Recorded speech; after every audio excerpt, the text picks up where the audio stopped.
paaralan, may hardin tayong aalagaan.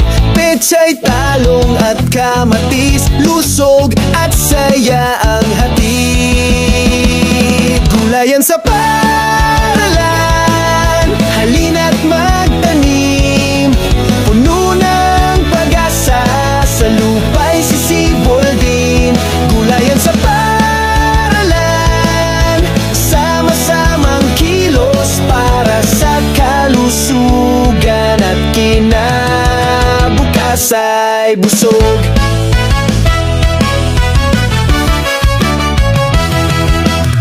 Mga magulang, guro at bata, tulong-tulong sa pag